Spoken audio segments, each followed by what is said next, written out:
கர்த்தருடைய பரிசுத்த நாமத்திற்கு மகிமை உண்டாவதாக. வெள்ளை போலம் என்கிற இந்த நிகழ்ச்சியின் வாயிலாக இந்த காலை வேளையில் உங்களை சந்திப்பதில் எனக்கு மிகுந்த மகிழ்ச்சி. கர்த்தர் தாமே இந்த நாளை உங்களுக்கு ஆசீர்வாதமான நாளாக மாற்றி கொடுப்பாராக. உங்களுக்காக ஒரு வேத பகுதி வாசிக்கிறேன். நெகேமியா 6ஆம் அதிகாரம் அதன் முதல் வசனம். நான் அலங்கத்தை கட்டி முடித்ததையும் இனி அதில் திறப்பு ஒன்றும் இல்லை என்பதையும் சன்பலாத்தும் தொபியாவும் அரபியனான கேஷேமும் எங்களுக்கு உண்டாயிருந்த மற்ற பகைஞர்களும் கேட்டபோது. 2ஆம் வசனம்.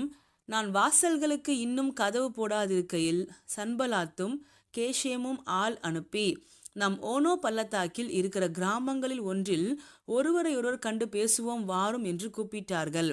அவர்களோவென்றால் எனக்கு பொல்லாப்பு செய்ய நினைத்தார்கள். பாருங்க, இங்கே நெகேமியாவை இந்த அலங்கத்தை கட்டவிடக்கூடாதுன்னு சொல்லி இந்த டீம் சன்பலாத்து, தொபியா, கேஷேம் இவங்கெல்லாம் ரொம்ப பிரயாசப்படுறாங்க. முதல்ல நிந்திக்கிறாங்க, நீங்கள் செய்கிறதுலாம் ஒரு விஷயமே கிடையாதுன்னு சொல்லி அவங்கள டிஸ்கரேஜ் பண்ணுறாங்க, அவங்கள மனமடிவாக்குறாங்க, அவங்கள கொலை செய்யறதுக்கு முயற்சி செய்கிறாங்க. என்ன பண்ணாலும் வேலை ஆகலை. அந்த அலங்கம் கட்டி முடிக்கப்பட்டுடுச்சுன்றது அவங்க பார்த்துட்டாங்க. இப்போது இன்னும் டோர்ஸ் தான் போடணும், கதவு போட்டுட்டா முடிஞ்சிருச்சு அப்படின்ற சூழ்நிலையில் இனியாவது இந்த காயத்தை கெடுக்க முடியுமா அப்படின்னு சொல்லி மறுபடியுமா இவங்க டீம், இந்த சன்பலாத்து தொபியா டீம் ஒரு முயற்சி எடுக்கிறாங்க. அவங்க என்ன பண்ணுறாங்க, நெகேமியாவை ஓனோ அப்படின்ற பள்ளத்தாக்கில் ஒருத்தர் கூடி பேசுவோம் வாங்கன்னு சொல்லி கூப்பிடுறாங்க.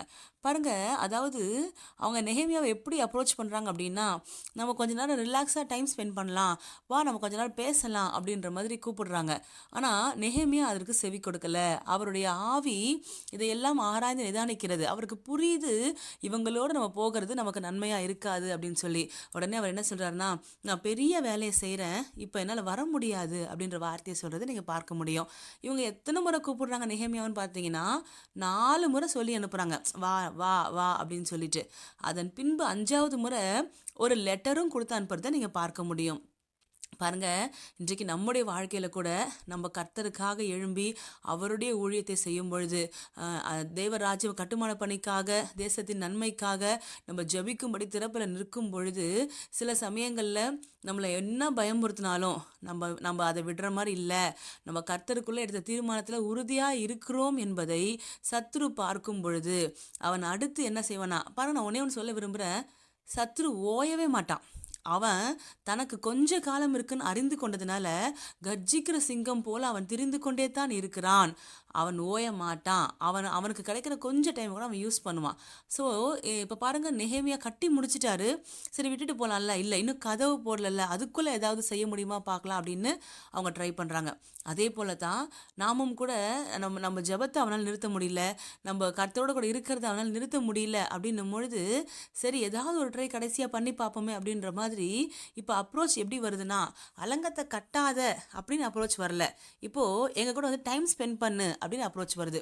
உங்களுக்கு புரிகிற மாதிரி சொல்கிறேன் பாருங்க. சில சமயங்களில் நம்ம ஊழியத்தை செய்யக்கூடாது அப்படின்னு நிறைய தடைகளை சத்துரு கொடுத்து பார்த்துருப்பான்.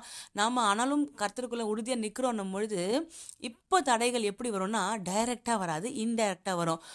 எப்படின்னா, எங்கள் கூட டைம் ஸ்பெண்ட் பண்ணு, வா உங்கள்கிட்ட கொஞ்ச நேரம் பேசணும் அப்படின்னு சொல்லி நம்மளை சிலர் அழைக்கும் பொழுது, அதாவது குடும்பத்தோடு கண்டிப்பாக டைம் ஸ்பெண்ட் பண்ணி தான் ஆகணும். நான் அதை குறித்து பேசலை.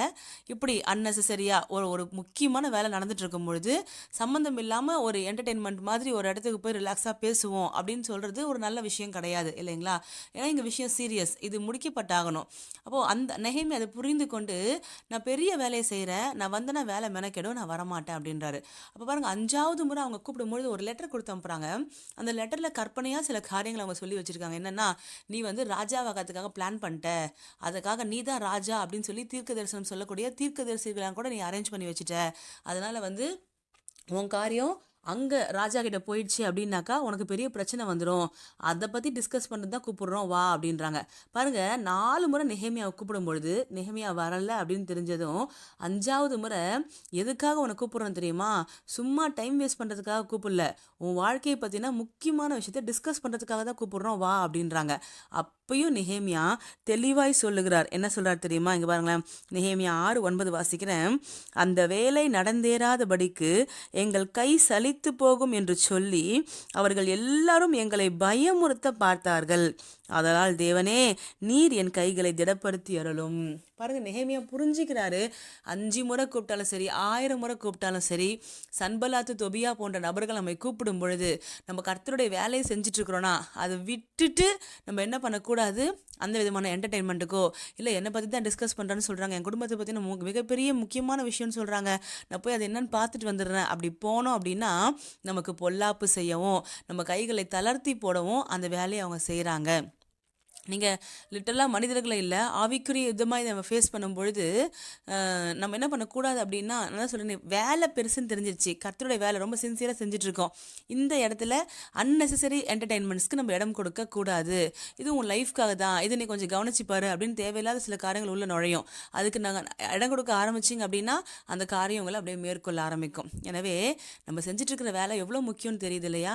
அதுக்கு நடுவில் நம்ம என்ன பண்ணிடக்கூடாது, ரெஸ்ட்டுன்ற பேரில், ரிலாக்ஸேஷன்ற பேரில், என்டர்டெயின்மெண்ட் என்ற பேரில் தேவையில்லாத காரியங்களை உள்ளே கொண்டு வந்து வச்சிடக்கூடாது. வச்சுட்டோம் அப்படின்னா தரிசனம் தடைப்படும், வேலை மெனக்கெடும், உயிருக்கே ஆபத்தாக கூட முடியும். பாருங்கள், நெகேமியாவுக்கு அது நடக்குது. அப்போது நம்ம யுத்த சனத்தில் நிற்கிற நாம் ஒவ்வொருத்தருமே இந்த யுத்தத்தில் கர்த்தருக்கு பயந்து நம்மையும் பாதுகாத்து கொண்டு நிற்க வேண்டியது அவசியமாக இருக்கிறது. எனவே ஜபிக்கணும்னு தீர்மானம் பண்ணியிருக்கிற தேவ பிள்ளைங்க இந்த விஷயத்தில் நீங்கள் கவனத்தில் கொள்ளுங்கள். கர்த்தர் உங்களை ஆசீர்வதிப்பார். நாம் ஜபிக்கலாம்.